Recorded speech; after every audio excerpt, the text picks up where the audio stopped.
The night was quiet, the kind of quiet that only comes in the deep country when snow muffles every sound. Jack Turner sat in his old farmhouse, a fire crackling in the wood stove, his dog Scout stretched out at his feet. Scout's ears twitched, as if he heard something far off, but Jack only sipped his coffee and leaned back in the chair. Then came the noise. A faint, metallic scraping carried through the wind. Not the sound of trees, not the groan of old wood, but something out of place. Scout's head shot up, ears sharp, a low growl rumbling in his chest. Jack frowned, grabbed the heavy coat hanging by the door, and reached for the lantern. "Come on, boy," he muttered, clipping on Scout's leash. "Let's see what's out there." The night air bit cold against his face as he stepped outside. Snowflakes drifted steadily, glittering in the lantern's glow. Scout tugged eagerly, nose to the wind. The strange sound came again, softer this time, almost like crying. They followed it to the edge of the treeline, where something small huddled beneath the branches. Jack's breath caught. It was a girl or something like one. Her skin glowed faintly, a pale silver sheen that shimmered in the light. She wore no coat, only thin fabric, and her body shivered violently. Large, luminous eyes blinked at him, terrified. Scout barked once, startling her, and she pressed back into the snow as if trying to vanish. Jack knelt slowly, raising his free hand. "Easy now," he said, voice gentle. "Ain't gonna hurt you." The girl's lips moved, but the words were strange, fluid, like water flowing over stone. She coughed, teeth chattering, and tried to curl tighter into herself. "She's freezing," Jack muttered. Without thinking, he shrugged off his coat and wrapped it around her trembling form. She flinched at his touch, but didn't resist. "Let's get you inside." Back in the farmhouse, warmth wrapped around them as Jack laid her near the stove. He piled blankets over her small frame while Scout sniffed her curiously, tail wagging now instead of bristling. The girl's eyes followed every movement, wide with fear, but exhaustion soon dulled her resistance. She drifted into uneasy sleep, soft whimpers escaping now and then. Jack sat back, rubbing his forehead.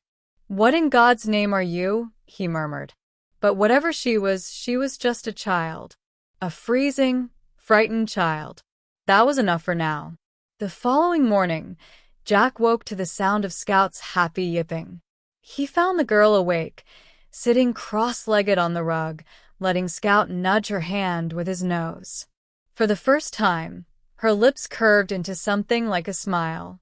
"You like him, huh?" Jack asked softly. She startled, shrinking back. Jack raised both hands. "Easy. I won't hurt you. You hungry?" She tilted her head, clearly not understanding the words. So Jack mimed eating, scooping an invisible spoon into his mouth. After a pause, she nodded. He fixed her oatmeal with honey, setting the steaming bowl before her. She sniffed it, touched it cautiously, then tasted. Her eyes lit up, and she ate quickly, spoon clumsy but determined. Jack chuckled. "Guess that's a yes." Days passed. The girl's strength returned bit by bit. She spoke often, though Jack couldn't understand her language. He started calling her Luma because of the way her skin seemed to glow faintly in the dark. In turn, she seemed to understand his tone, if not the words. She laughed when he joked, followed when he gestured, and trusted Scout completely. But her eyes often turned to the stars through the frosted window, filled with longing. One evening, Jack found her outside, barefoot in the snow, staring upward. He hurried to wrap her in blankets. "You'll freeze, kid," he scolded gently. She pointed to the sky, then pressed a hand to her chest. Her expression was heartbreak itself. "You're lost, huh?" Jack whispered. "Far from home." She didn't understand the words, but her eyes said enough. Winter deepened.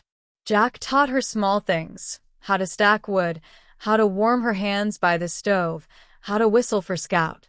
In turn, she showed him odd gestures, strange little songs hummed in a language that felt older than the hills.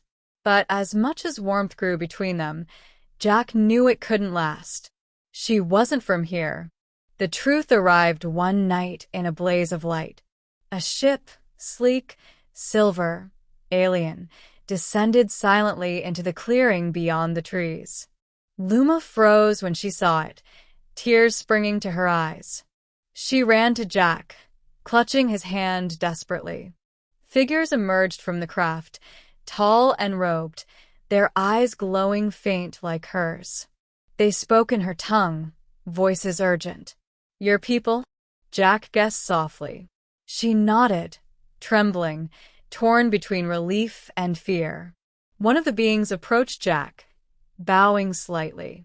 In halting English, he said, "Thank you. Protect child."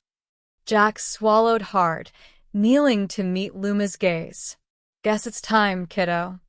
She shook her head fiercely, clinging to him, crying out words he couldn't understand, but he knew the meaning. "I'll miss you too," he whispered, voice thick. "But you belong with your family, not with an old fool and his dog." Scout whimpered, nuzzling her side. Slowly, gently, Jack pried her fingers free. He wrapped her once more in his coat, the same coat he'd found her in. "Keep this, so you don't forget." She pressed her face into it, sobbing. Then, with one last glance, she stepped toward her people. The ship's door closed. Light swallowed the clearing, and they were gone. The farmhouse felt emptier after that. Scout moped for days, curling up by the door, as if waiting. Jack tried to carry on, chopping wood, mending fences, sipping coffee by the fire. But sometimes, on clear nights, he'd step outside and stare at the stars. And just for a heartbeat, he'd swear he saw a flicker of light moving among them, pausing, almost waving. He'd smile then, pat Scout's head, and whisper, "Safe travels, Luma." Because he knew, in his heart, that somewhere out there, a little alien girl was looking at the same stars and remembering the man and his dog who saved her from the cold. And that was enough.